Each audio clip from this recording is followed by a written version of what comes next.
이어서 뉴스 이때이 코너입니다. 이 불법 고래 포획이 날이 갈수록 지능적이고 또 조직화되고 있는데요.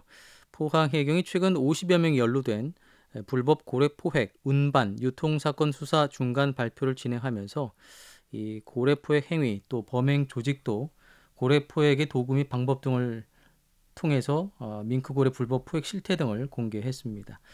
김대기 기자와 함께 자세한 이야기 나눠보죠. 김 기자. 네, 해경이 한 6개월에 걸쳐서 이 고래 불법 포획 사건을 수사하고 있다고요?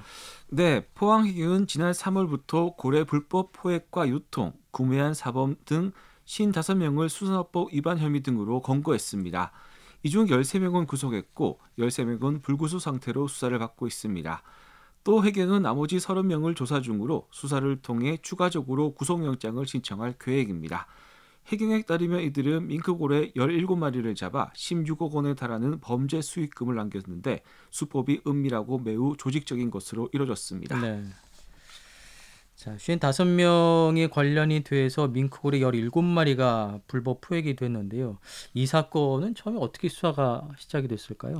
네, 이번 수사는 지난 3월 포항 양포항과 경주 간포항 일대에서 불법 고래 운반이 이뤄지고 있다는 첩보가 해경에 접수되면서 시작됐습니다. 네.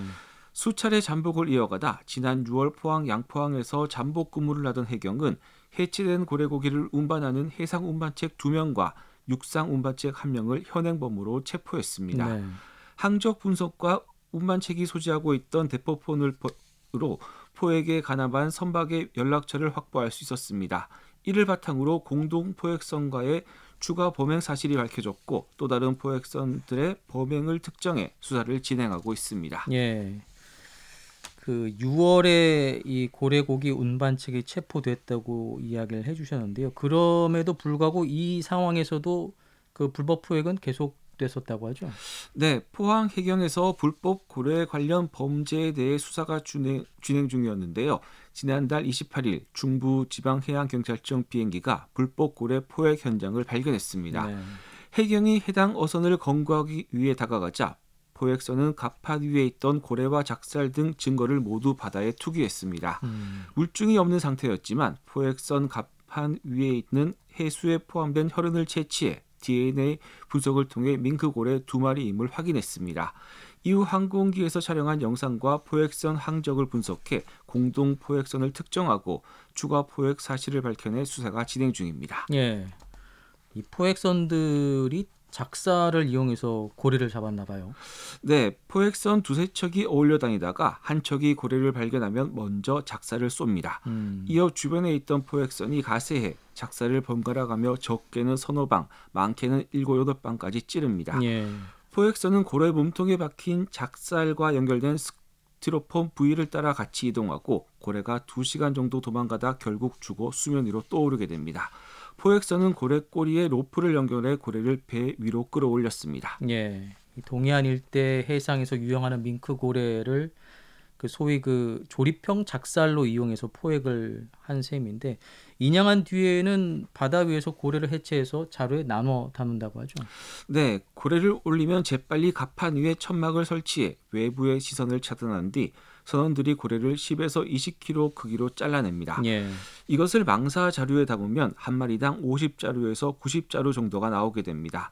자루에 담은 고래를 로프에 묶고 바다로 던지고 위치를 파악할 수 있는 스티로폼 부위를 띄우면 포획선의 임무는 끝납니다. 그 해경의 검문을 대비한 대비도 상당히 좀 빠르게 진행된다고 하던데요. 네, 이후 선원들은 해양경찰의 검문 검색에 대비해 DNA가 검출되지 않도록 세제를 이용해 선박을 세척합니다. 네. 고래를 포획하는 데 사용한 조립형 작살과 칼은 항포구 입항 전에 해상에 투기하거나 재사용하기 위해 특정 장소에 은닉하면서 범죄를 저질러 왔습니다. 그렇군요. 그 해체한 고래를 옮기는 데는 뭐 또 작은 어선들이 동원이 된 것 같던데요. 네, 운반선으로는 단속 등 감시를 피하기 쉬운 5톤 미만의 소형 어선들이 동원됐습니다. 네. 이들 운반선은 오전에는 정상 조업을 하는 척하다가 늦은 오후 어망투망을 빙자해 부위 위치로 이동했습니다. 앞서 포획선이 던져둔 망사 자루를 낚아채 해경 파출소가 없는 소형 항포구로 입항했습니다. 그러면 그 항포구에는 이미 대기하고 있던 차량에 이런 그 자루들을 담아서 옮기게 되는 거군요. 네, 차량을 이용해 선박 주변을 가리고 있다가 인적이 드문 틈을 이용해 순식간에 고래 자루를 옮겨 싣고 고래고기 전문 식당으로 향합니다. 네. 식당은 현장에서 한 자루당 무게를 측정하고 추적을 피할 수 있도록 전액 현금으로 대금을 지불했습니다. 받은 돈은 포획선과 운반선 선원들에게 분배됐습니다. 이 같은 치밀한 범행으로 단속망을 따돌렸지만 해경의 잠복 수사와 항공기까지 동원한 해상 불법 현장 급습을 피하지 못하고 결국 붙잡혔습니다. 예. 자, 해경이 이렇게 꾸준히 단속을 하고 있음에도 불구하고 이런 밍크고래 불법 포획이 끊이지 않는 것, 결국에는 뭐 가격이 비싸기 때문이겠죠. 네, 현재까지 확인된 이들의 불법 포획된 밍크고래는 17마리로 시가 약 16억 원 상당에 이릅니다. 네. 어민들 사이에서는 밍크고래 한 마리 값이 수천만 원에서 1억 원에 육박해 바다의 로또라고 불리고 있습니다. 네. 밍크고래의 비싼 몸값 때문에 큰 이익이 남는 만큼 불법 포획자들은 구속됐다가도 출소 후 또다시 불법 포획에 손을 대고 있습니다. 예. 처벌은 어떻게 받게 될까요? 네, 밍크고래 등 고래를 불법 포획하면 관련법에 따라 3년 이하의 징역 또는 3천만 원 이하의 벌금이 선고됩니다. 네. 또 불법 포획된 고래를 소지, 유통, 가공, 보관 또는 판매에도 벌을 받습니다. 수산자원관리법에 따라 2년 이하 징역 또는 2천만 원 이하의 벌금에 처해집니다. 포항해경 성대훈 서장은 불법 고래 포획을 뿌리 뽑기 위해 육해공 모든 가용 세력을 동원한 반침이라며 불법 포획 어선은 몰수 처분을 하는 등 강력한 처벌을 할 것이라고 강조했습니다. 예. 경북 동해안 지역의 밍크고래 불법 포획 실태 한번 좀 살펴봤고요. 자, 그리고 어제 그 포항 죽도시장 그 공영 주차 타워에서 1톤 트럭이 추락하는 사고가 있었는데요. 한 10여 명이 지금 중경상으로 치료를 받고 있지 않습니까? 네, 경찰과 소방 당국에 따르면 어제 오후 4시 15분쯤 포항 북구 죽도동 5층 규모 공영 주차장 4층에서 1톤 트럭이 난간을 뚫고 시장으로 추락했습니다. 예. 이 사고로 운전자와 상인, 손님 등 13명이 다쳤고 60대 여성 3명이 중상을, 80대 여성 1명 등 10명이 경상을 입었습니다. 현재까지는 생명에 지장이 있는 사람은 없지만 사고를 당한 이들이 고령이어서 차후 경과를 지켜봐야 하는 상황입니다. 네. 경찰과 소방당국은 정확한 사고 원인과 피해 규모를 조사하고 있습니다.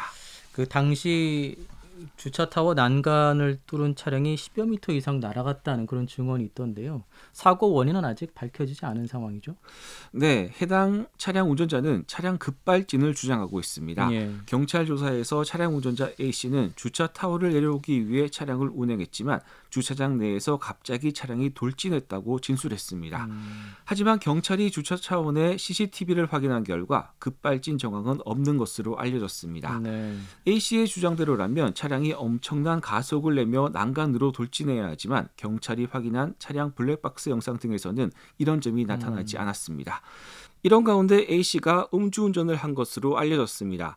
혈중 알코올 농도 0.18%로 음주운전 처벌 수위에는 미치지 못했습니다. 예, 음주는 했지만 처벌 수위는 아니다. 이렇게 볼 수 있을 텐데요.